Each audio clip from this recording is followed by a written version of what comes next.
যেই জান্নাতে প্রকোষ্ঠে থাকবে, আল্লাহর কাছে এটা দোয়া করা যায় কি যায় না, আমি যেন সেখানে করে না থাকি, আমার জন্য যেন একটা আলাদা ঘর দেওয়া হয়। কথাটা বুঝছেন না? কেন? তার কাছে যে 70টা হুর থাকবে, অন্য মেয়ে থাকবে, সেই মেয়ের সাথে কি আমি থাকতে রাজি নই, আমি কিন্তু একটা অন্য ঘরে থাকতে চাই, অন্য একটা ঘর যেন আমাকে দেওয়া হয়।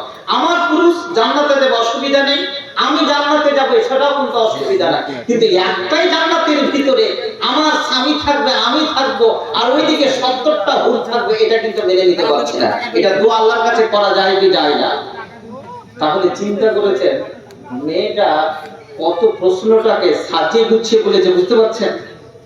একটা মানসিকতার ভাব থাকতে পারে, নোংরামির একটা কি হাত থাকতে, লিমিট থাকতে পারে, যে প্রশ্নটা কতদূর পর্যন্ত নিয়ে গেছে। প্রিয় ভাইরা আমার, এই প্রশ্নের উত্তর কি হতে পারে? খুব সংক্ষিপ্ত করে উত্তরটা তাকে দেওয়া যেতে পারে, ভালো করে জেনে রাখুন। নরমাল যারা মুমিন, যে কটা বসে আছে এখানে, আমরা যে নরমাল যারা মুমিন, সাধারণ মুমিন, 5 ওয়াক্ত নামাজ পড়ে জান্নাত পেয়েছে, প্রত্যেকটা ব্যক্তিকে 70টা হুর দেওয়া হবে। কতটি দেওয়া হবে? 70টা। আর পৃথিবী তাকে এক্সট্রা 2টো দেওয়া হবে। কটা দেওয়া হবে? পৃথিবী থেকে 2টো দেওয়া হবে। এবারে যদি তাহলে 70 এর সঙ্গে 2টো যোগ করেন, কটা হলো? 72। 72টা পেয়ে গেল, কিন্তু পৃথিবী থেকে 2টো আপনি এক্সট্রা পেয়েছেন। কোন মেয়ে আপনার জন্য হুর তৈরি করে পাঠিয়ে দেওয়া হবে। বলুন আলহামদুলিল্লাহ। নেক্সট, আপনার যদি স্ত্রী একটা থাকে, সেটাও কিন্তু যাবে জান্নাতে। 2টো যদি বিয়ে করে থাকেন, সেটাও যাবে জান্নাতে যায়। 3টা করে থাকেন, 4টা করে থাকেন, সে 4টাও স্ত্রী যদি জান্নাতি হয়, কিন্তু তারাও সেখানে করে যাবে। এখন আপনাকে একটা কথা মনে পড়লো আমার, হযরতে আলী রাদিয়াল্লাহু তাআলা আনহু, হযরতে ফাতেমার পরে তিনি 9টা বিয়ে করেছিলেন। কটা বিয়ে করেছিলেন? 9টা। তার সন্তান সন্ততির সংখ্যা জানেন প্রায় 34টা।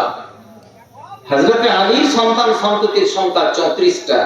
ফাতেমার মৃত্যুর পরে যদি 9টা বিয়ে করে, 34টা যদি সন্তান সন্ততিতে হয়, আমরা শুধু জানি কি যে হাসান হোসাইন এবং 2টা মেয়ে, ফাতেমার পেট থেকে 4টা সন্তান সন্ততি ভূমিষ্ঠ হয়।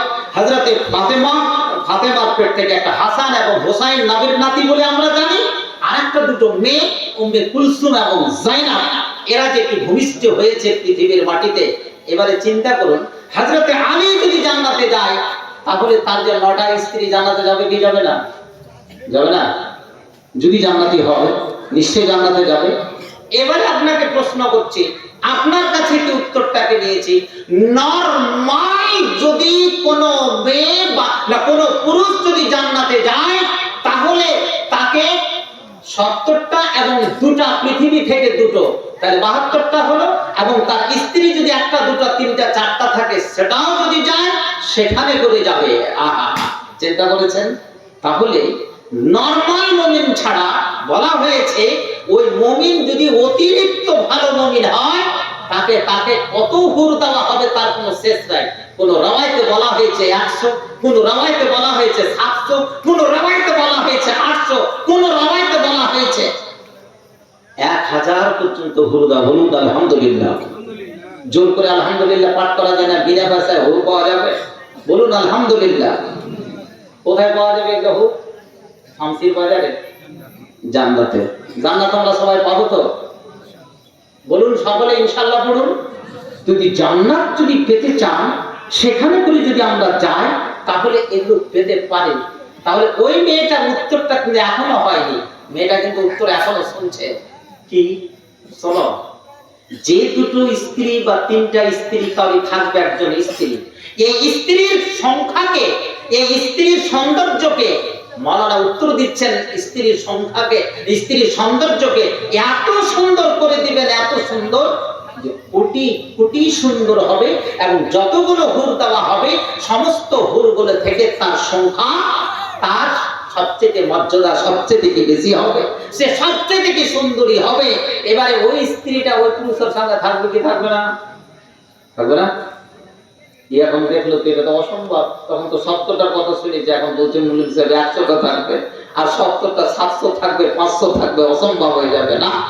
আহা, ওরে আমার প্রিয় ভাই, আমার কি জেনে রাখো, এটা পৃথিবীর মাটিতে মেয়েরা চিন্তা করে থাকে, মান লাম ইয়াদখুলিল জান্নাহ ফিদ দুনিয়া ওয়া লাম ইয়াদখুলিল জান্নাহ ফিল আখিরাহ। যে মেয়েটা আজকে কোন সংসারের সঙ্গে স্বামী যদি কোনো বিয়ে শাদী করেছে, সৌদিয়ার মাটিতে এই জন্য শেখানো হয় 70 বছরে 60 বছরে গিয়ে দ্বিতীয় সংসার করছে, তৃতীয় চতুর্থ সংসার করছে, তার প্রথম স্ত্রী বা দ্বিতীয় স্ত্রী তো কোনো বাধা দিচ্ছে না। কেন বাধা দেয় না? হাদিসে আছে, সে আমল করছে, তারা কি করে সংসারটাকে নিয়ে চলতে পারছে একসঙ্গে 4টা মেয়েকে নিয়ে। এখানে করে যদি তুমি জান্নাত বানাতে না পারো, 4 জন স্ত্রী, 4 জন তোমার যে অর্ধাঙ্গিনী হয়ে একজন পুরুষের সঙ্গে যদি থাকতে না পারো, লাম ইয়াদখুলিল জান্নাহ ফিল আখিরাহ, তো জান্নাতের ভিতরে কি তোমার থাকার কোনো অবকাশ হবে না। ও মেয়ে, তুমি কি পৃথিবীর মধ্যে কি এটাই ভেবেছো? তুমি পৃথিবীটাকে এরকমই ভেবেছো? সেটা হচ্ছে কি জান্নাতের অংশ। সেই জান্নাতে গিয়ে তোমাকে থাকতেই হবে। তুমি সমস্ত জিনিস ভুলে যাবে। যতগুলো হুর তোমাকে দেওয়া হবে, সেই হুরের মধ্যে সবচেয়ে তোমার সৌন্দর্য, তুমি এত সুন্দরী হবে যে সেই সমস্ত হুরগুলোকে ফেল হয়ে যাবে। বলুন আলহামদুলিল্লাহ। ওই আমার যুবক যুবতী জেনে রাখুন, আমার বৃদ্ধা জেনে রাখুন, এই পৃথিবীটাকে তুমি ওই আখিরাতের উপরে কিয়াস করো না, অনুমান করো না। তোমার ভুল হয়ে যাবে, মাসলা ভুল হয়ে যাবে, তোমার চিন্তা ভাবনা কি ভুল হয়ে যাবে। যেহেতু একটা আয়াতে বলে দেওয়া হয়েছে, সেদিন কিন্তু কোন মেয়ের ভিতরে, কোন হুরের ভিতরে, কোন স্ত্রীর ভিতরে কোন রকমের দিল থাকবে না, কোন রকমের কিনাবোধ থাকবে না, কোন হিংসা বিদ্বেষ থাকবে না। সকলে কিন্তু বনবন হিসাবে থাকবে, সকলে এক অপরের সঙ্গে থাকবে। এই পৃথিবীর উপরে তোমার কিয়াস করা, অনুমান করা, এটা 100% মিথ্যা হবে। তুমি শরীয়ত বুঝতে শিখোনি, তুমি শরীয়তকে জানতে শিখোনি, যার জন্য তোমার এই চিন্তা ভাবনা, এই ধরনের মন মানসিকতাকে নিয়ে আজকে যদি কোনো মাওলানাকে তুমি প্রশ্ন করো, তাহলে তোমার প্রশ্ন তুমি তোমার কাছে রেখে দাও। এই প্রশ্ন কিন্তু অন্য জায়গায় বিক্রি হবে না। তোমার প্রশ্নের কোনো উত্তর কোনো মানুষই দিতে পারবে না। এটা কে দিয়েছে? তফিজুল ভাই। তফিজুল থাকে কত? এর আগে তো 10 টাকা না 200 টাকা আসলো ভাই। মশা টসা পড়ে আছে, আমি সালাম মুখে দিয়ে গেলাম। যা হোক ভাই, এখানে করে তফি ভাই 200 টাকা দিয়েছেন, আরেকজন কি 500 টাকা দিয়েছেন, আরেকজন নুহুর ছেলে 300 টাকা, আর বেনামের এখানে করে কে প্রায় 520 টাকা। আর মা বোনদের তরফ থেকে শুরুতে আমার কাছে যখন আসে প্রায় 4000-এর উপরে কি দানটা এসেছে। জি, সময়টা আমার প্রায় হয়ে গেছে। আমি একটু অনুরোধ করব, আপনারা মতিউর রহমান আনিস মোহাম্মদের ছেলে কত টাকা? 2000, মাশাআল্লাহ। আরেকজন ভাই কি 200 টাকা। এখান থেকে একটা চাদর দেবেন সবাই, কিন্তু মিনিমাম 100 টাকা করে টাকা দিয়ে দিবেন। এটা ছোট্ট একটা মাদ্রাসা মহিলা, এরা খুব উদ্দেশ্য নিয়ে কাজ করেছে। এখন করে একটা চাদর যাবে, চাদরটা ধরান। অন্তত পক্ষে যারা বেশি দেবেন, অন্তত পক্ষে সবাই 100 টাকা করে টাকা দিয়ে দিবেন। যেহেতু একটা মহিলা মাদ্রাসার জালসা, তারা মেয়েরা অসহায়, কয়েকজন মিলে শুনলাম এটা একটা কওমি মাদ্রাসা। আপনাদেরই কি এটা মাদ্রাসা? ওই মাদ্রাসাটা হলে কি নদীর উপরে, সেটা বড় মাদ্রাসা ওবেদুল্লাহকে চলছে। এই মাদ্রাসাটার কি প্রয়োজন আছে? আপনারা সেই দিকে লক্ষ্য রেখে আপনারা দানটা দেওয়ার চেষ্টা করবেন। এই তাড়াতাড়ি ধরুন না, সময় ব্যয় করবেন না। কে একজন 50 টাকা, আল্লাহ 50কে 50,000 বলে কবুল করো।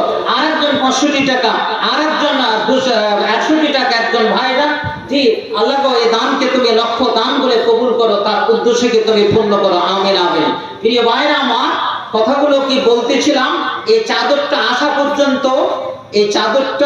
পর্যন্ত আমি আপনাদের কাছে আছি 2-3 মিনিটের মধ্যে। চাদরটা যতক্ষণ পর্যন্ত না এসেছে, মা বোনদের যেগুলো প্যান্ডেল আছে তাদেরকে অনুরোধ করব, নিশ্চয়ই সেখানে কোনো মেয়ে নিযুক্ত আছে, তারা যদি দানগুলো উঠিয়ে নেই তাহলে খুব ভালো হয়। যে এখানে করে স্টেজে কি পৌঁছিয়ে দেবে, নিশ্চয় তাদের জন্য একটা কি দোয়া করে দেওয়া হবে। প্রিয় ভাইরা আমার, বলতেছিলাম যে আখিরাতটাকে যদি, আখিরাতের কিয়াসটা, অনুমানটা যদি এই পৃথিবীর উপর দিক দিয়ে করা যায়, তাহলে এটা কি ভুল হবে? কারণ সেটা একটা আলাদা জগতের সাথে আমাদের কি পরিচিতি লাভ করবে, এবং সেই পরিচিতিটা একমাত্র তখনই আমরা কি বুঝতে পারবো যখন আমি সত্যি যদি আল্লাহ এবং আল্লাহ রসুলের বিধানকে যদি আমরা মেনে থাকি, বাস্তবে যদি রূপদান করে থাকে, আমি 30 বছর ধরে চলছে, 35 বছর চলে গেল, 40 বছর চলে গেল, 50-60 বছর যেতে যেতে তার আগে কিন্তু প্রত্যেকটা মানুষকে কিন্তু পটল তুলে নিতে হবে। কারণ অতদিন পর্যন্ত এই উম্মতের লোকেরা লাস্টিং করবে না। হতে পারে তার কিডনির অসুখ হতে পারে, হার্টের অসুখ হতে পারে, বিভিন্ন বাত বেদনার অসুখ হতে পারে, জি তখন পর্যন্ত একবারে মাটি ধরা হয়ে যায়। এখন আপনি যুবক আছেন, যুবতী আছেন, ইবাদত বান্দিকে এখনই কি করার সময় আছে, এখনই পরেজগারি ইত্তেকা জি আপনার এখন করার সময় আছে। অতএব এখনই যদি আমরা বাস্তবে সেটাকে নিয়ে আসি, তাহলে জানি না পরবর্তী জীবনে পরবর্তী জায়গাতে সেই ইবাদত বান্দিগি করতে পারবো কিনা। ভাইরা আমার, আজকে যে উদ্দেশ্যে যেই কারণের জন্য এখানে করে এসেছি, সেই উদ্দেশ্যটাকে সম্মুখে রেখে যেন আগে আমাদের জীবনের গতিপথটাকে নৌকাটাকে এগিয়ে নিয়ে যায়, এটাই তো কাজ হবে। সবাই একটু হাতটা মেটাবেন। আরে ভাই, আমি বললাম 100 টাকা, 10